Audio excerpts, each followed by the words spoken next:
Bless the daughters who sat carrying the trauma of mothers, who sat asking for more love and not getting any, carry themselves to light. Bless the daughters who raised themselves, till the questions for Ada by Igioma Uma Binuo, I failed you. My mother said this to me after I confronted her about my childhood.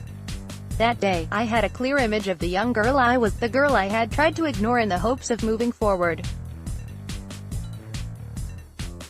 But pain shouts when it demands attention, and the suffering was palpable. A memory flashed within my mind. I had tried telling my mother I was hurting somehow.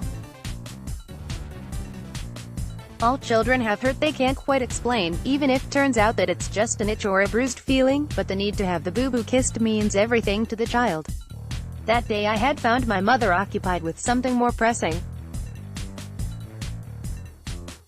And I, being the sensitive girl I was, figured that she hadn't hurt me, or that I had disturbed her.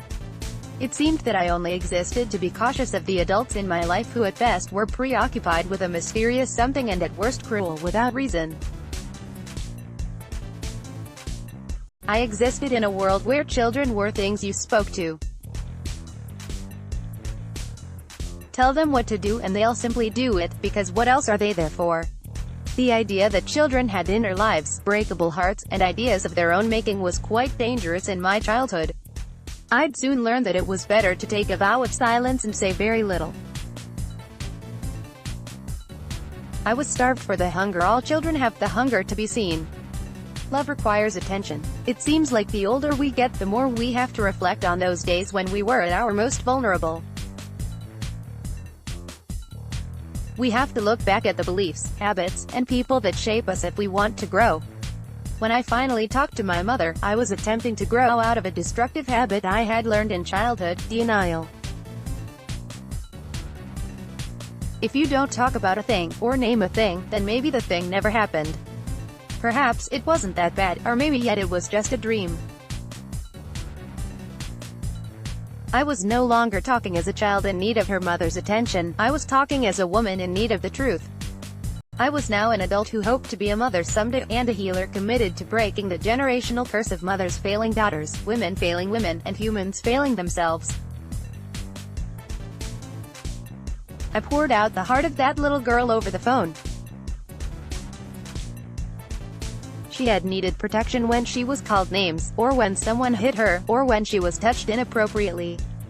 She needed to know that whether she was a child or a girl becoming a young woman, she had a right to her body, mind, and spirit. My voice said through the phone, but I told her anyway. To me, you have never been trustworthy. She took a long breath and then spoke almost rapidly, like her life and our fragile bonds depended on it. I'm human, I falter. I never said I was a great mother. I know I failed. It looks like I've failed you many times. Forgive me. The pussball that had always festered in my soul, that sore that kept reddening with anguish, burst. My mother revealed something that I think all parents fear showing their children: humanity. At least I know for her generation, showing children a semblance of an emotional life was secondary to putting food on the table, and when you're not raised on showing your feelings, you forget you have them. It's scary to admit you have contradictions, possibly wounded, and that raising a child, no matter what circumstance, is difficult. In that moment, I understood what the word grace meant. It's such an elusive word that is better to experience than explain, but I know that my heart broke, love flooded in, and a burden was lifted. Her honesty freed me from having to second-guess my existence, and it helped me understand the hardship of hers. The mirror I was looking through was no longer foggy. I could see my life clearly. It had texture, color, and clearly defined lines and a bursted pus ball that needed cleaning. I saw a clear picture of the precariousness in my childhood. It was like my spirit whispered in my ear and confirmed, yes. It was terrifying. So what do we do in the wake of failure? My mother's admission gave me a little taste of what it means to become a mother. You can love a thing and hurt a thing at the same time. I deeply love and adore my mother. I can only imagine the people and circumstances that failed her. I have a softness toward her, and a softness for myself that has made my heart grow more space to hold the things I'll never understand. Sometimes, it is what it is. After 10 years of doing what survivors of any trauma must do to clean their wounds, meditating, numbing, praying, therapy, journaling, blaming, finding community, practicing yoga, raging, and crying, I have come to accept the unacceptable.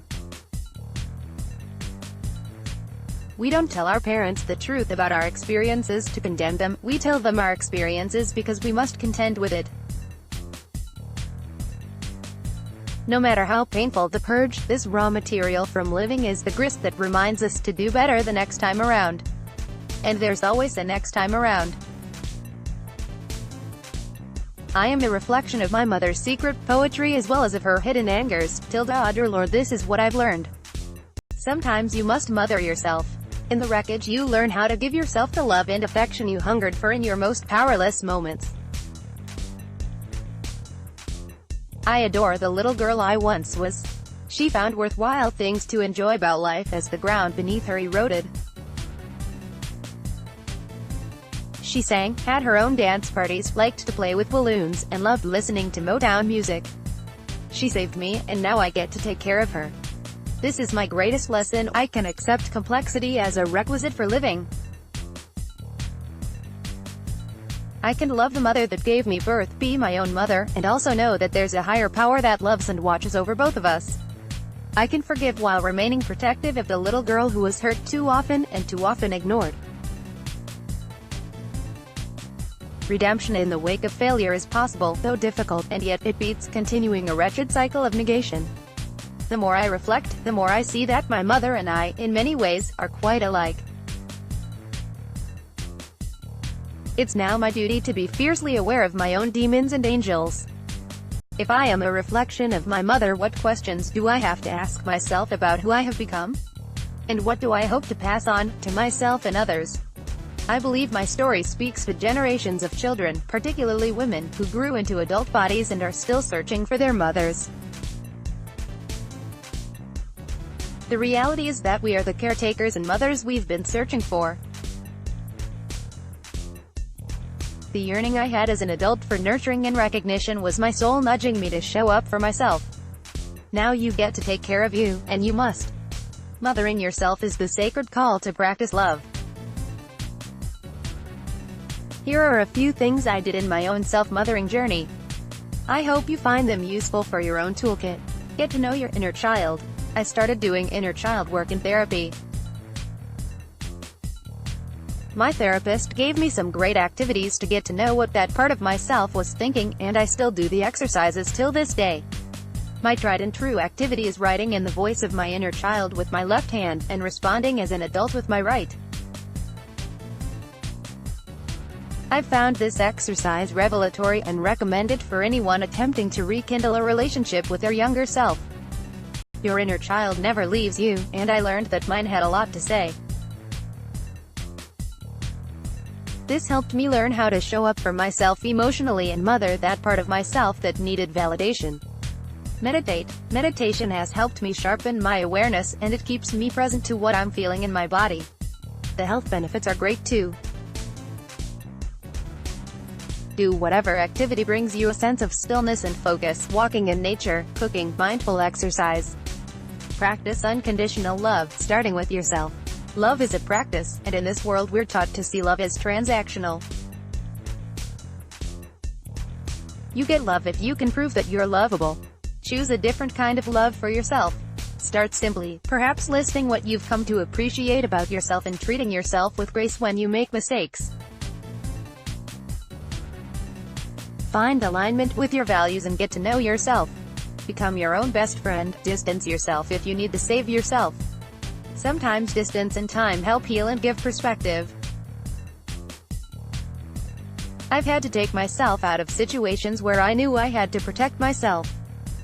At times this meant limited communication, geographic distance, or emotional distance.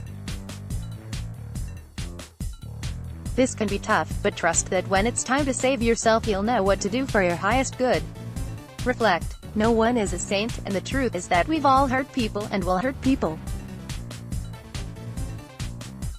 And it's true that if we do a personal inventory, we'll see that we have unsavory habits and patterns that need to go. Reflecting helped me see where I would like to grow. I'm acknowledging my own tendencies to shut down, ice people out, and feed into negative stories when I'm feeling defensive or frightened. I see that these habits stem from fear. Reflection provides information. Now, I am choosing to practice more loving habits towards myself and others while honoring my need for comfort. Finding a way to reflect is critical. I journal and make music to do this. It's really helped me see how far I've come and where I still have gaps. Create rituals. Condition your hair on Sundays, or soak your feet in Epsom salts when you get back from work, or go for a swim, or draw before you go to bed, or cook yourself your favorite dinner on Saturdays. Go dance at ecstatic dance with your girls on a Saturday. Finding rituals for yourself helps re-establish intimacy that you might not have had growing up. It also helps you get to know what you like and brings you peace. Find that for yourself. Take care of yourself. Did you eat, shower, brush your teeth? Did you take a jacket with you because it's cold outside? Do you like your eggs scrambled or fried? Are eggs even good for your unique body type? Become your parent and look after yourself. Don't force forgiveness. Forgiveness will come when it needs to, if it even needs to, and if it doesn't, then it doesn't make you any more or less enlightened than the rest of us. It just means this is your path and that you're working on some intense stuff. Be easy. I've found forgiveness to be a complicated process that takes time and a lot of honesty. Try to let yourself be where you are, and trust that it's okay. Bypassing your emotions can feed into denial and numbing to your lived experience. The point is not to rush to enlightenment. The hope is that feeling your emotions can help you become whole. Working with a professional and/or support group can help you in your process. Learning how to become the caregiver you've always needed is not only a gift to yourself, it's a gift to everyone you meet. I vowed to nurture myself because I wanted to send a message that redemption of the human spirit is always possible, no matter the trauma.